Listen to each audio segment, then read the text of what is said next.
ಈ ಒಂದು ವಿಷಯಗಳನ್ನ ಜನರ ಮನಸ್ಸಿಗೆ ಹಾಕ್ಬೇಕು. ಅದರಲ್ಲಿ ಸಿಟಿ ಒಳಗಡೆ ಇದೆಯಲ್ಲ, ಇದು ಒಂದೇ ಸಾರಿ ಚೇಂಜ್ ಮಾಡೋಕ್ಕೆ ಆಗದೆ ಇರೋಂಥದ್ದು. ಇದಕ್ಕೆಲ್ಲ ತಮ್ಮಂಥ ಒಂದು ಇವುಗಳು ಬಂದು ಹಳ್ಳಿ ಕಡೆಗೂ ನಗರಕ್ಕೂ ಬದಲಾವಣೆ ತರೋದು, ಪರಿವರ್ತನೆ ತರೋದು ತುಂಬ. ಹಳ್ಳಿಯಲ್ಲಿ ಹಂಗಲ್ಲ, ಅದು ಸ್ವಲ್ಪ ತುಂಬ ಸ್ಲೋ ಆಗುತ್ತೆ. ಹಂಗಾಗಿ ನೀವು ಇವತ್ತು ಅದನ್ನು ಇವಾಗೇನಂತ ಹೇಳಿದ್ರೆ, ನೀವು ಸಿಟಿಗೆ ಹೋಗಿರ್ಬೋದು. ಇಲ್ಲಿ ನನ್ನ ಗೊತ್ತಿರೋ ಹಾಗೆ ಯಾರು ಮೂಲ ನಿವಾಸಿಗಳಲ್ಲ ಬೆಂಗಳೂರಿಗೆ. ಹಳ್ಳಿಯಿಂದ ಇಲ್ಲಿ ಬಹಳ ಮುಖ್ಯವಾಗಿ ಪರಿವರ್ತನೆ ಆಗ್ಬೇಕಾಗಿರೋದು ನಿಮ್ಮಲ್ಲಿ. ಕಾರಣ ಏನಂದ್ರೆ, ನೀವು ಪರಿವರ್ತನೆ ನಿಮ್ಮಲ್ಲಿ ಬಂದಿದ ತಕ್ಷಣ ಈಗ ನಿಮ್ ಹಿಂದೆ ಜಸ್ಟ್ ರೈತರು ಬಂದಿದ್ರು, ಯಾವ ಚನ್ನಪಟ್ಟಣದ ರೈತರು. ಅವ್ರಿಗೆ ಎಂಥ ಭ್ರಮೆಯಲ್ಲಿದ್ರು ಅಂದ್ರೆ, ಆ ಭ್ರಮೆಯನ್ನ ಕಳಿಸೋದಕ್ಕೆ ನನಗೆ ಅರ್ಧ ಗಂಟೆ ಆಯ್ತು.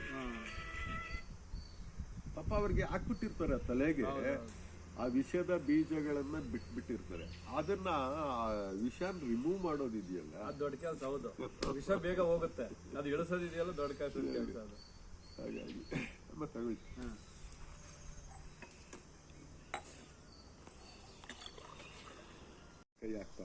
ಈಗ ಇವರು ಗುಂಪು ಶುರು ಮಾಡಿದ್ದು 2020 ಎಂಡಿಂಗು, ಅಲೊಂದು 21 ಇದು ಶುರುವಾದಾಗ 3 ಜನ 4 ಜನದಿಂದ ಶುರುವಾದ್ದು.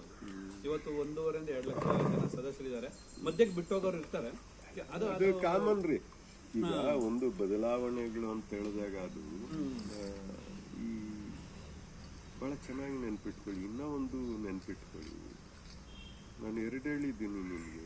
ಒಂದು, ಮನುಷ್ಯ ಸುಲಭದಿಂದ ಹೋಗಿದ್ದಾನೆ.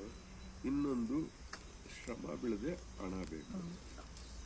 ಮೂರನೇದು ಏನಂತ ಹೇಳಿದ್ರೆ, ಹಿಂದಿನ ಕಾಲದಲ್ಲಿ ಮನುಷ್ಯ ಅಂದ್ರೆ ನಿಮ್ಗೆ 25 ವರ್ಷ ಹಿಂದಕ್ಕೆ ಹೋದಾಗ ಅವನ ಅಭಿಪ್ರಾಯನ ಬದಲಾಯಿಸ್ಕೊಳ್ಳೋದಕ್ಕೆ ವರ್ಷಾನುಗಟ್ಲೆ ಹಿಡಿಸ್ತಾ ಇತ್ತು. ಮನುಷ್ಯನ ಅಭಿಪ್ರಾಯವನ್ನು ಬದಲಿಸ್ಕೊಳ್ಳೋದಕ್ಕೆ ವರ್ಷಾನುಗಟ್ಲೆ ಹಿಡಿಸ್ತಾ ಇತ್ತು. ಅದು ಬರ್ತಾ ಬರ್ತಾ ತಿಂಗಳಿಗಿಳೀತು, ವಾರಕ್ಕಿಳೀತು, ದಿನಗಳಿಗಿಳೀತು. ಈಗ ನಿಮ್ಗೆ ಏನಂತ ಹೇಳಿದ್ರೆ, ಈಗ ಒಂದು 3 ವರ್ಷದ ಇತ್ತೀಚಿನ ಒಂದು ಬದಲಾವಣೆ ಏನಂತ ಹೇಳಿದ್ರೆ, ನಿಮ್ಮ ಮನೋಭಾವ ಬೆಳಗ್ಗೆ ಒಂಥರ ಇದ್ರೆ ಮಧ್ಯಾಹ್ನಕ್ಕೆ ನಿಮ್ಮ ಅಭಿಪ್ರಾಯ ಬದಲಾಯಿಸ್ಕೊಂಡಿರ್ತೀರಾ, ಮತ್ತೆ ಸಂಜೆಗೆ ಆ ಅಭಿಪ್ರಾಯನೂ ಬದಲಾಯಿಸ್ತೀರಾ, ನಾಳೆ ಬೆಳಗ್ಗೆಗೆ ಆ ಅಭಿಪ್ರಾಯನೂ ಬದಲಾಯಿಸಿ ಮಲ್ಕೊಂಡ್ಮೇಲೂ ಒಂದು ಅಭಿಪ್ರಾಯ ಬದಲಾಯಿಸ್ಕೋತೀನಿ ಬೇಕಾದ್ರೆ. ಈಗ ಅಷ್ಟು ಫಾಸ್ಟ್ ಆಗಿದೆ.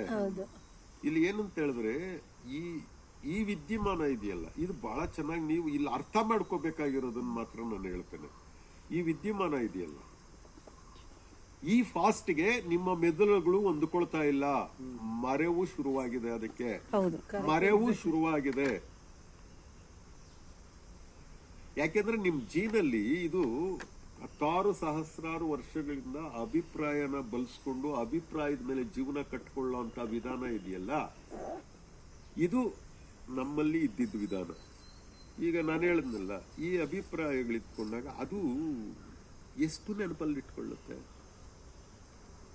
ನೀವು 10 ಸಾರಿ ಬದಲಾವಣೆ ಆಗೋದ್ರಲ್ಲಿ 10ನೇ ಹಿಂದೆ ಒಂದು ತೀರ್ಮಾನ, 10ನೇ ತೀರ್ಮಾನ ಏನಿದೆ ಅನ್ನೋದು ನಿಮ್ಗೆ ಮರ್ತೇ ಹೋಗಿರುತ್ತೆ. ಸತ್ಯವಾದ ಮಾತಿದೆ, ಸತ್ಯ ನಮ್ಗೆ ಆಗಿದೆ ಅನುಭವಗಳಿವೆಲ್ಲ, ಬೇರೆಯವ್ರಿಗೆ ಬಿಟ್ಟಾಗಿದೆ.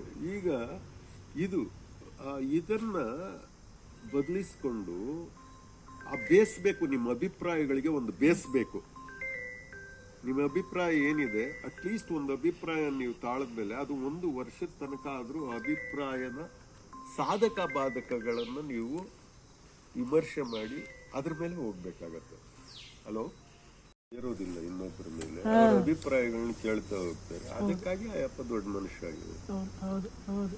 ಇದು ಏನಾಗುತ್ತೆ ಅಂತ ಹೇಳಿದ್ರೆ, ಈಗ ಸಾಮಾನ್ಯ ಪತ್ರಕರ್ತರೆಲ್ಲ ಏನಂತ ಹೇಳಿದ್ರೆ, ಅವ್ರಿಗೇನು ಬೇಕು ಅದನ್ನ ಅದಕ್ಕೆ ನೋಡ್ತಾರೆ ಹೊರತು ನೋಡಿದ್ರೆ ಆ ಮನುಷ್ಯ ಏನಾರ ಆಗಿರಿ. ಈಗ ನೀವು ಯಾವುದು ಸಿದ್ಧಾಂತ ಇರುತ್ತೆ, ನಿಮ್ಮಲ್ಲಿರೋದು ಇವರಲ್ಲಿ ಇರದೇ ಇರ್ಬೋದು, ಇವರಲ್ಲಿ ಇಲ್ದೇ ಇರೋದು ನನ್ನಲ್ಲಿ ಇಲ್ದೇ ಇರ್ಬೋದು, ಎಲ್ಲ ಒಂದ್ ಕಡೆ ಒಂದು ಒಳ್ಳೇದಿದ್ದೇ ಇರುತ್ತೆ. ಅದಕ್ಕೆ ಅಭಿಪ್ರಾಯಕ್ಕೆ ಇದು ಕೊಡ್ತಾರಲ್ಲ, ಆ ಒಂದು ಇದು ಮುಖ್ಯವಾಗಿ.